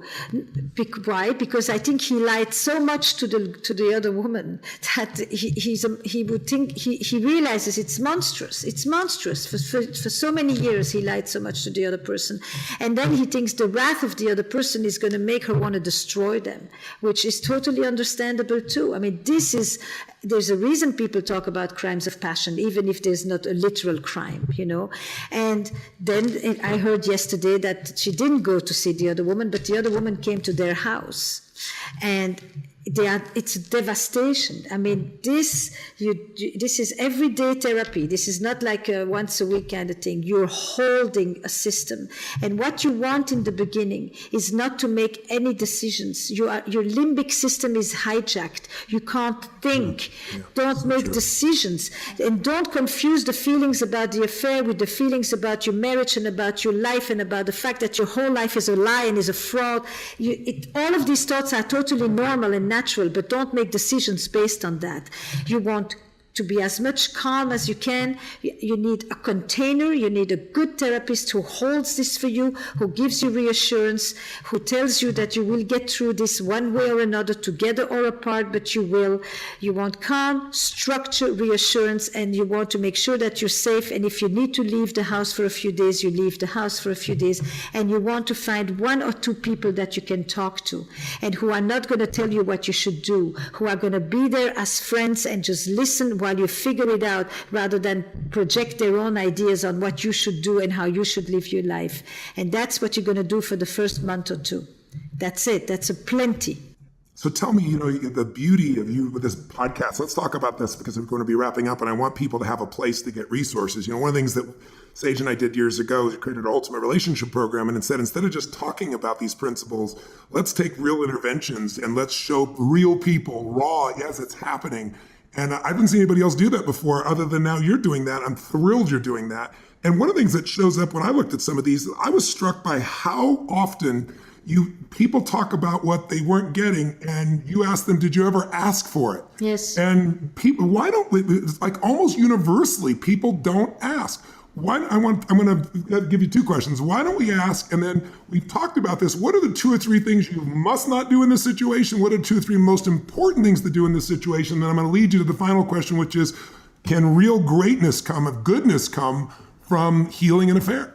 Yeah. So, the podcast came about because I had worked on the Showtime series The Affair, and somebody from TED. Oh, the fictional series you're talking about. Yes, I was the consultant on that show. And then June Cohen from TED came to me and said, we would like to do something similar in a podcast version. And I said, couples is not like that. He said, she said. In couples, actually, and it can be romantic couples, but I work with co-founder couples in companies. I mean, it's all couples. It's often what I say that I didn't mean to say, but that then makes you say the thing that you didn't really want to say either, but you think that I made you say this thing, and then I think that you set me up to do something, which then leads me to say the thing that I've been wanting to tell you for so long, but I didn't mean to say to you in those circumstances, and it goes like that in this total circular thing. Oh my God. Tony's laughing, but I totally relate to everything you just said, so I don't know what I'm missing. Oh my I'm God. nodding my head like exactly, and Tony's laughing. So I said, if you want to try a podcast on that, I would love to show you what couples are really like. And I said, come and let's do one session. We've had almost 1,000 couples apply just to be on the show. And the first season has more issues related to infidelity, sexuality, other issues. But now we are in season 2, which will be released on October 6th, and everything's going on iTunes. And, I'm doing all kinds of couplings, all kind parents. I'm going to do siblings. I'm going to do male friends. I mean, it's really is going to look at dyads. I'm going to do co-founders, and I wanted to. What happens is that when you listen to the others, you actually realize that you're standing in front of your own mirror. You think you're being a voyeur, but in fact, you're learning the language for the conversations that you may want to have yourselves. I cannot tell you how much that has been my experience, Esther. I have to commend you and tell you, anyone who's listening too. It's so, you always say to them, especially when a couple stands up, they're usually either a warning or an example. And for me, just listening to this on Audible, Esther, you working with these couples that are, the one I listen to in particular, say that they're a year out of the affair from the infidelity. Yeah. And I'm listening, and like you said, okay, I might think I'm on the outside, and I'll catch myself feeling like, oh wow, I would never do that, and I should be. Or I totally do that and I shouldn't. It's just such a powerful way to witness and take with takeaways to adjust your own behavior or questions. Right. So where should we begin is really that. It's that original audio series in which I would love for you, without having gone through the same experience, to get the universal message. Couples are, it's the company that has the most amount of expectations put onto it with the least amount of help and the biggest amount of disillusion. And I wanted to give that sense of hope. These people come in, they spend 3 hours with me, they come in with one story, they leave with another. And when you listen, I want you to be able to change your story. And like you, Tony, I often say the story describes what you go through, but it also shapes what you go through. And so people are... story, change your life, right? Exactly. That's really what it is. Exactly. Right? People are stuck in their story, and in every episode, they come in with one story and they leave with another. And that's often about as much as you can do in 3 hours, but it inspires people all over the world around that. Completely life-changing. And I always tell people, divorce your story of limitation, of your pain, of being injured, of being a victim, and marry the truth that you're the creator of your life. You're not a manager of your circumstances, and you can change anything if you can own that responsibility. Address just for a moment, where do they go get this? Because I want to make sure people know where to go. Yeah, so there's 3 different places people go these days. There is the podcast, which is Where Should We Begin, which at this moment is only on Audible. October 6th, it goes on iTunes. Great. There is the YouTube channel, which is a series of videos called Moments, where I do 4-minute snapshots of a lot of these topics, because not everybody wants to read a whole book. And so it's on multiple subjects related to relationships, always thinking about how I can make people have better relationships with that sense of aliveness and vitality that they want, and how can they learn it to do it. And then there is a thing which I think is very interesting for the people that are with you. It's called Sessions with Esther Perel. And basically, like you, I think that you're somebody who talks to a lot of different people, but a lot of people today are having siloed conversations. And Sessions with me is basically an educational platform for coaches, for therapists, for people who are working on relationships and who want to be in dialogue across disciplines and across cultures. So I bring the best researchers, anthropologists, therapists, coaches from everywhere who work in the field of relationships to the platform, and I interview them, and then people can have live questions and community forums with them, so that we develop a new conversation that is more truth-telling, that is less judgmental, that is more diverse about the subject of relationships. Everybody understands today that it's at the center. When I began with you and I would go talk about relationships in companies, it was the soft skills. It was the things that you brought somebody in when there was a real crisis. Nobody took it seriously. But today, everybody understands that the relationship quality is what determines the success of the company. On the inside, between the founders, when I do the co-founders work, we know that more than 50% of startups fail because of the relationships between the co-founders falls apart. And even if they had the best idea. So everything hinges on this. It's not just a romantic relationship, but a romantic couple is the one that I have spent my time studying because it gives lessons to everybody else. People have affairs in companies today too. In the gig economy, people have affairs all the time. Where they go off on the side to have their sense of aliveness. So I have to tell everyone I've learned an enormous amount from our collaborations together and from the trust and the confidence that you've given me over the 14 years that we have worked together, and then just brought my own personal sauce to it, Yes, you certainly have. I've always loved working together. Doing interventions together is one of the things I enjoy most because there's very few people I can pitch and catch with other than my wife. And in this category, you're just such a genius. So I really thank you for that. Your book, The State of Affairs, is coming out when? October 10. Awesome. In the US, October 10 for the US, October 12 for the UK, and then for the Dutch, for the French, for the Italian, for the Spanish, it's all happening as we go into 2018. But October 10 is the state of affairs for the US. Wonderful. I hope that people listening today, the real outcome I wanted today was to talk about something that most people it's taboo to talk about, with a person who's got more experience of how to guide people through this. And I'm hoping that people listening to us will remember now that the quality of your life is the quality of relationships and business and life, and certainly your intimate life, the most important one of all, but that it isn't something that just comes naturally, that we just all assume that it's like learning to run a business. It's not something that just happens. It's something you got to make it a study. If you want life to get better, if you want your relationship to get better, you got to get better. If you want things to change, you got to change. You got to master these skills. And so while I teach a whole body of knowledge in this area, you're the one other person that I have the most respect for in this area, and why I wanted to bring you on. So I hope those listening will pursue this at whatever level they want, whether it's on video or your book or all the above. But it's something you got to dedicate time to. And it doesn't have to be because there's a problem. The ideal time to do it is when there's not a problem, so you become skilled and you never have these types of problems. But I want to finish with the most important question. We've alluded to it a little bit, but you talked recently about how, I think in your TED Talk or somewhere, I was really moved by it. You talked about, we're all aware today that we used to have one job, one career, for a lifetime. People worked for IBM forever and that was it, right?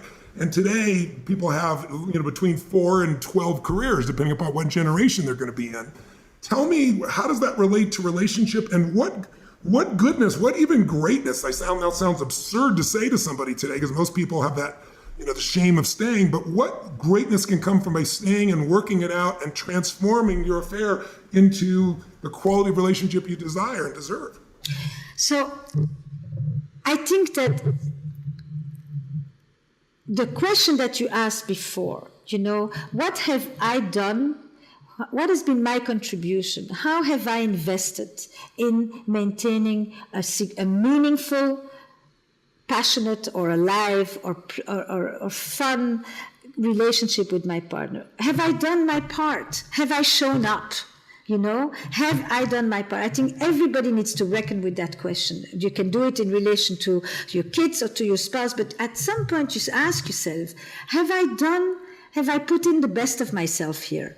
And the answer to that question has got to be not did you give what you wanted to give, but did you give what they needed, right? Yes. That's the biggest challenge. Exactly. Because people say to me, I gave everything except what they needed, or they wouldn't have left you. That's right. You gave what you wanted. And typically, we give to the other not only what we want, but we give to the other that which we want them to give to us. Yes, it's so true.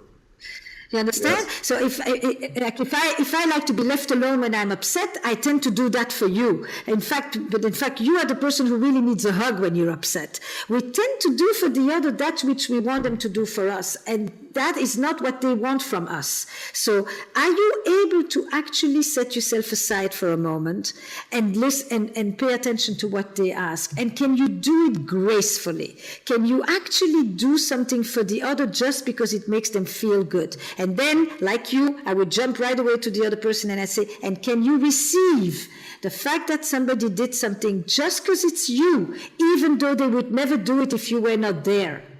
Oh no, I want them to do this because I wanted them to want it as well. No, they don't want it. They're doing it to please you. Can you feel that important and actually take it?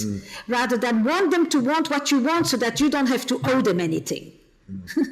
So right? So I think what happens today is that there is a short leash. There is a kind of, I shouldn't have to deal with this. This is more than what it's worth. This shouldn't be so hard. And I'm like saying, excuse me, you're willing to work in your business that hard, but in your marriage it should come easy? No, my dear, it's not. It will not. And that means that it's not hard work, it's also creative work. It's fulfilling work. It's fulfilling work. If you want to have a nice meal, you're going to go get the right wines, and you're going to go to the market, and you're going to pick your ingredients, and you're going to be artful about it. I will help you be artful about it. If you just want to do fast food, I don't know that you don't need me for that. You're doing that perfectly fine on your own. But you will, but you will look like you look, and you will feel like you feel. If you say, I want something more, you have to invest in it. And I ask, people will read books about business, people will read books about investment, people will read books about which boat to buy. But if you ask them, when's the last time you actually read a book about how to be a better lover? Whoop, nothing. And I'm like, excuse me. And you're surprised? And bring the best of you, and then we will start having it. Then we have something to talk about. And I'll help you get the best of you and put out the most of you when it comes to your relationship, so that you will not lie there and know ultimately, when you reckon with your truth, that you just did it half-assed, that you tried to get away with it, that you did the bare minimum. Because you do the bare minimum, you're going to get the bare minimum. Your children will know it, your friends will know it, and your spouse will know it. The only person who can actually leave is your spouse and your friends. Your children can't leave as easily. They may ultimately. Do better. Show up. Show up. And I've never known someone who ultimately, when they do the right thing, feels bad about it. Yeah, no kidding. And wishes they hadn't. There is integrity. And passion, and what happens in passion, and this is a very interesting thing in affairs as well, is that while a person is lying to their partner, they often feel that they are for the first time experiencing truth with themselves. You've got these two things happening at once. It's like there they were. So I would say, stop being a pleaser, ask for what you want. And when you ask, you may have to accept a no. And you may have to accept that sometimes a person will be hurt by it. And then you will know that you really are fully invested in the relationship, that you're not just avoiding conflict. And in the end, you resent it, but you do what the other one wants, and you hope that you get your reward for having been good. Don't be good. What good or greatness can come out of a healed affair? Tell me that, because you've dealt with so many and seen them. Tell me what's the beauty that can come from it if people stick it out and break through. It's your line. It's your line. What if the worst day of your life became the best day of your life? That's your line, right? It's exactly that. It's that day when you thought everything just fell apart. I mean, everything falls apart. You think, because it's one thing not to know your future, and to know that the future is unpredictable, but it's another thing to suddenly question your past, and to think that you can no longer rely on anything that you thought was, and you question everything. So from that place, when people really begin to heal and they rebuild, they actually become a new marriage inside this relationship. And it's not just they stay together because they don't want to split, and it's not they stay together and they never talk about it. It's they actually start to say, what can we learn from this? How are we going to turn this crisis into an opportunity? What does it tell us about the stuff that we let go by the wayside, the stuff we neglected, the laziness we took on, the complacency that became ours? And now they begin to really be intentional and diligent about it. And people will tell you, it's less when my partner cheated on me. It becomes when we had a crisis. 10 years ago, we had a crisis. It becomes a we crisis, and it becomes our crisis, which we took as an opportunity to say, you know what, I really like this person, but our relationship is in dire need of a tune-up or a complete new piece. And we worked on this and turned it around. We became attentive to each other in ways we had never been. We changed the power dynamic. We changed the financial issues. We changed the sexual relationship. We started to listen to each other in a whole different way. We showed up for each other. And from that place, they tell you, This was the worst thing that happened to us, but it just took us to a place where our relationship is better than it ever was before. That's what they tell you. That's beautiful. And that can only happen if it's not moralistic, it's not judgment, because you can't influence anyone, you can't understand anyone, you can't appreciate anyone while you're judging them. And the ability to take that responsibility and to dig into all our sides, I think is the most beautiful thing that you teach, because without that, you have nothing but lies. You have lies to yourself, thinking that it's all someone else, everything. I always tell people, if you want to change another person, change yourself, because we're all in a cybernetic group. Absolutely. If I come to you the same way every time, you're going to predictably come back to me. But if I can respond in completely different ways, that's the power. It's not changing your partner, it's changing yourself. And I think if we can understand each other, appreciate each other, dig underneath each other, stop the blame and say, listen, what's my part? What's our part? And I love this we crisis. Boy, that is beautiful. And those couples, I've met them too, their relationships are stronger. It's the old, burnt out metaphor, but it's been said so many times because it's true. It's like a part of your body. When the bone breaks, where it heals becomes one of the strongest bones in the body. The same thing happens with the relationship with this nature. And I'm so glad that you are doing this work and putting out your book and giving people this vision, because too many people are hurting too deeply and they're looking outside themselves for coaching from people that also don't know how to find the answer. It's like I always tell people, you don't want to go to a doctor that's ill, somebody that smokes, somebody's broken up, tell you what to do, or go to a psychiatrist that's, on Prozac. And people do it all the time, or go to somebody who's, broke financially, but they're giving you financial advice. It's like, this is the beauty. You've really studied the best patterns out there and you've brought the truth to people, and the truth can set everyone free. So I hope people are inspired by this session. I'm excited to see you. We're going to see you again in Maui here with our platinum partners in October. So I'm looking forward to that again. Yes. As we're going to leave, is there anything we've not shared that you want to leave as a final note? Because I know I got you on your airplane here. I think I've taken you over your time. I don't want you to miss your flight. So I'll add two things that are important in this remake, but it's all in the book as well, is this. When you ask a question, don't go for the sordid details. Don't ask the detective questions. Ask the investigative questions. Ask the ones that help you understand who your partner is and what this will represent for the two of you. That separation is so crucial. It doesn't matter how many orgasms the other person had, or if the scarf cost 300. It's bad. That's it. It will be worse than what you thought anyway. Don't worry about that. So I can tell you, and no matter what you ask, there is more. There is more that you will never know, always. Trust is a leap of faith. Trust is an active engagement with the unknown. This is what happens when you meet a partner in the beginning, and this is what happens when you rebuild a relationship after an affair. You trust as an active engagement with the unknown. That's a Rachel Botsman quote, a great woman who talks about trust. And the second thing is, and now I forgot what the next thing was going to be. Well, think of it. I'll plant a seed while you're thinking. I always tell people there's two forces, fear and faith. What's the difference? They're both imagination, because nobody knows what the future is going to really hold in any situation, right? You do everything right, and the person you love could die. You could be caught in an accident. You could be killed. You could have cancer. But the difference between fear and faith is they're both imagination, but fear is imagination undirected, where you let the environment run you. It's like weeds. It grows automatically. Faith is deciding to be certain, even though there's no evidence. And we're born with faith. It's not a learned skill. You can learn it as well. But I always tell people, how do you drive down a freeway, or not even a freeway, how about a road where there's nothing but a yellow dotted line to divide you from crazies that are going at you at 60, 70, 80 miles an hour. And every single day people get killed. Every single day somebody falls asleep or they're drunk and they come across the line.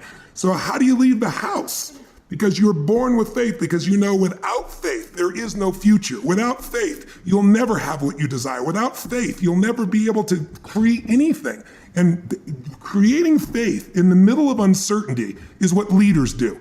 And people that listen to this type of podcast are those types of individuals. So I'm calling to them, saying, bring the certainty that you use in sports, or use in business, or use to lead, or use with your children.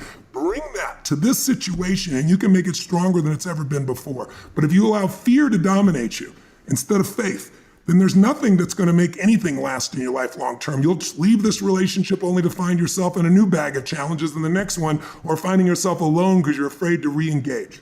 Beautifully said. Beautifully said. And I love our conversations, and I want to continue the conversation with all of the people that are listening to us here today. And that means you find me on all the social channels as well.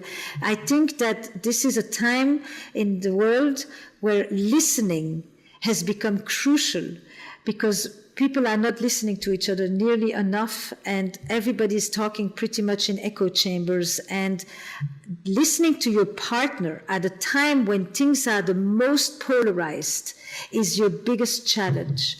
But when you can do that, you have really demonstrated your ability to enter into the shoes of another person. And there is nothing bigger to expand yourself than the ability to also be able to stop thinking about yourself for a minute. It's kind of the both end. You want to be able to tap into yourself, and you also on occasion just want to, when somebody tells you something, don't answer, just ask another question. Just be curious for a minute. It'll make you more humble, and it'll help you with the fear of the unknown and the uncertain. It's I couldn't have said it better. So it's a treat. We'll be in Maui together, maybe via screen this time, but we'll still be there. Yes. And I would love to continue this conversation with everybody involved in every of the mediums that the world is affording us these days. I'm sure they will, and I'm really grateful we've had this conversation. I hope everyone listening really thinks about a relationship is not a place to go get, it's a place to go give. Certainly you want to receive there also, but if your focus is on giving, you'll be lit up. You know, what we give, we get to experience. What we hold back is what destroys any relationship. And holding back Tony, love is the worst thing you can do to yourself. When you think you're punishing someone else, you're really just punishing yourself. And I think that's the biggest mistake in relationships. And if we can reconnect to the heart of the giver inside of us, then we become more lovable, because we are nothing but love. And it's really hard when it's real, unconditional love for anyone to turn their back on it. So your greatest gift, your greatest strength, and your greatest protection from the pain you fear is to go deeper into the love and giving instead of pulling back and evaluating and limiting and making it a transaction. What were you about to say? You know how I was good? No, it makes me think of a line that I sometimes say to my couple. I say, you know, your partner never belongs to you. At best, he or she is on loan with an option to renew. So make yourself worthy of renewal, for God's sakes. Exactly. Esther, we love you dearly. Thank you for taking the time with us. Enjoy your flight. We'll see you. We'll be talking to you in October in Maui with our plats. Wonderful. Big kiss to both of you. Bye-bye. Bye-bye. The Tony Robbins podcast is directed and hosted by Tony Robbins and Mary Buckheit. Carrie Song is our executive producer. Strategy and distribution by Anna Jorg and Tyler Culbertson. Jamie Carvajal and Adriel De La Torre are our digital editors. Copyright Robbins Research International.